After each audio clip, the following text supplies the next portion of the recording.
के बनाए हुए रास्ते हैं उस पर हमको चलना होगा, और वही आखिरी में हमारी सभी समस्याओं का और इस पूरी दुनिया का वही चीज़ें समाधान प्रस्तुत करेंगी। तो सभी का इस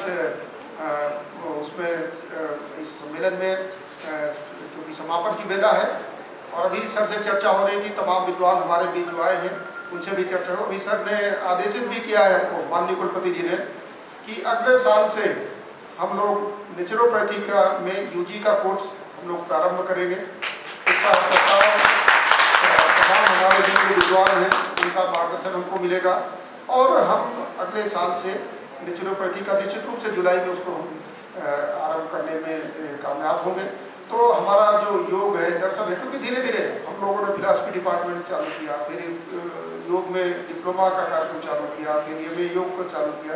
अब उसमें एक नई दिशा जुड़ने जा रही है जहाँ पर हम नेचुरोपैथी का भी कोर्स आरंभ करने के दिशा में अग्रसर होंगे। कल से ही है हम लोग अग्रसर होंगे।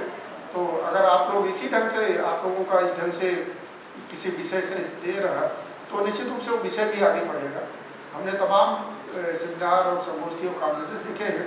आप लोग जिस ढंग से इस पूरे उसमें आपकी सहभागिता रही है, जिस ढंग से आप उससे जुड़े रहे हैं, तो निश्चित रूप से योग के जो जितने छात्र हैं हमारे, वास्तव में बड़े सराहनीय है कि उन्होंने योग की पताका तो कर रखी है और निश्चित रूप से वो घर में भी और अपने समाज में, आसपास पड़ोस में भी योग का प्रचार प्रसार करेंगे और वो करके आप पूरे समाज का, पूरे दुनिया का और अपना खुद का कल्याण करेंगे। सभी को बहुत बहुत धन्यवाद।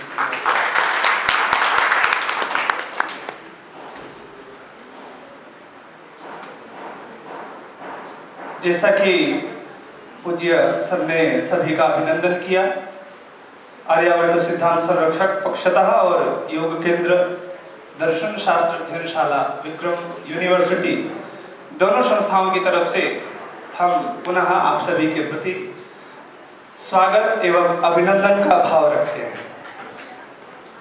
कल से हम लोगों ने योग, जो कि चित्तवृत्ति निरोधात्मक है, पतंजलि योगश्चित्तवृत्ति निरोध यहां से प्रारंभ करते हैं योग की व्याख्या। भगवान श्री कृष्ण गीता को उस योग में पिरो करके एक दिव्यतम कण कण अक्षर अक्षर के माध्यम से हम सभी के मध्य में उस गीतोपनिषद अथवा जिसको योग शास्त्र कहते हैं, गीता में भी जब हम लोग समापन में बोलते हैं श्रीमद् भगवत गीता श्री कृष्णार्जुन संवादे योग शास्त्रे प्रथमोध्याय द्वितीयोध्याय, जो भी अध्याय रहते तो वहां पर योग शास्त्रीय शब्द आया। लोगों ने विचार किया भाई इसमें तो अलग अलग विधाओं का है, इसमें कोई आसन प्राणायाम, श्वास लेना है, श्वास छोड़ना, ऐसा तो कुछ है नहीं, फिर ये योग शास्त्र कैसे हो गया? मुख्यतः यदि हम लोग देखें 3-3 का डिवीजन करके, पहले अध्याय से लेकर के 6 अध्याय तक जो कि कर्म निष्ठा का प्रतिपादन करता है, कर्म योग का। फिर मध्य का जो हृदय स्थल आता है भगवान का, जिसे हृदय भाग कहा जाता है गीता का, वो आपका 7 से लेकर के 12 अध्याय पर्यंत, जिसको भक्ति योग के नाम से जानते हैं। और शेष जो 6 अध्याय है 13 से 18 तक, जिसमें ज्ञान निष्ठा का वर्णन है। पूज्य डॉक्टर सत्येंद्र सर जब अभी वर्णन कर रहे थे, हमने कहा कि विषयेतर होकर के भी ये सब चीजें कई बार लोगों को लगता है कि संस्कृत का विषय है, ये हमारे बस का नहीं, इसमें मैं क्यों पढ़ूं, मेरा विषय ही नहीं है। पर इतना सुंदर प्रतिपादन कर रहे थे योग की यथार्थता, योग का वास्तविक स्वरूप क्या है। बाबा से वहां पर लेकर के डबल बी अद्वितीय व्याख्या रही। तो ऐसा जो योग है, अब कई बार हम लोग सोचते हैं कि भाई आसन प्राणायाम ही योग है। सर ने उसको भी यहाँ पर अवधारित किया ला करके कि जो हठ योग है, हठ विद्या है। आज विडंबना है कि हम लोग हठ योग, योग का तो नाम लेते हैं, पर उसमें एक छोटा सा अंग उसको भी सही से नहीं जानते। षडंग जैसा कि हठ योग को घेरंड ऋषि मानते हैं, स्वामी स्वात्माराम देव जी मानते हैं, सप्तांग योग आपके घेरंड ऋषि मानते हैं। तो अलग अलग स्वरूप में उन्होंने प्रतिपादन किया, पर सभी का लक्ष्य यही रहा। बार बार ऋषियों ने संकेत किया कि राज विद्यो हठ विद्या राज विद्योपदिश्यते, ये हठ विद्या का उपदेश मैं क्यों कर रहा हूं, आने वाली पीढ़ी ये न समझे कि ये जो हठ योग है केवल कुछ नौली इत्यादि क्रियाओं का प्रदर्शन करके बड़े सुंदर सुंदर आसनों का मोड़ तोड़ वहां पर दिखा करके आप अपने आप को योगी सिद्ध कर लें, ऐसी लोग भ्रांतता न करें।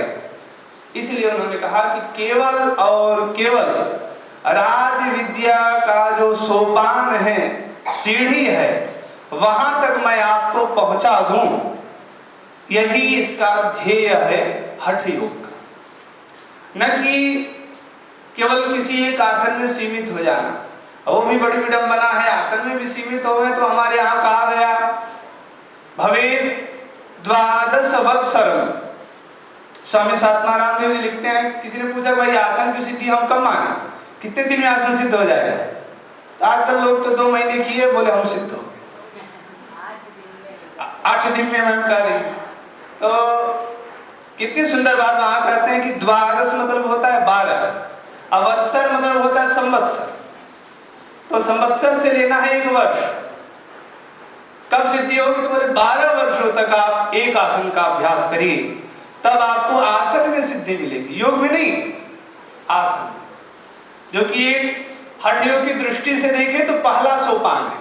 सप्तांग 6 सीढ़ियों का, 7 सीढ़ियों का, यदि उसमें देखें आप किसी भी विधा से ले, वस्तुता है वही।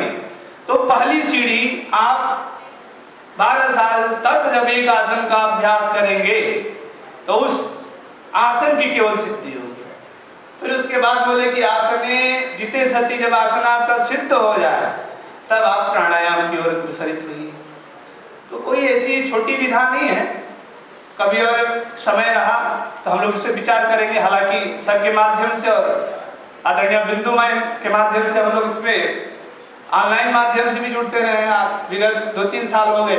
बड़ा सुंदर प्रकल्प रहा। यहाँ पे बहुत सारे छात्र भी हैं जो आसनेन और रुजुहंत योग संस्थानों से अच्छी तरह से परिचित होंगे। इसी आर्यावर्त सिद्धांत संरक्षक का जो एक योग प्रकल्प है, इसमें कई प्रकल्प चलते हैं।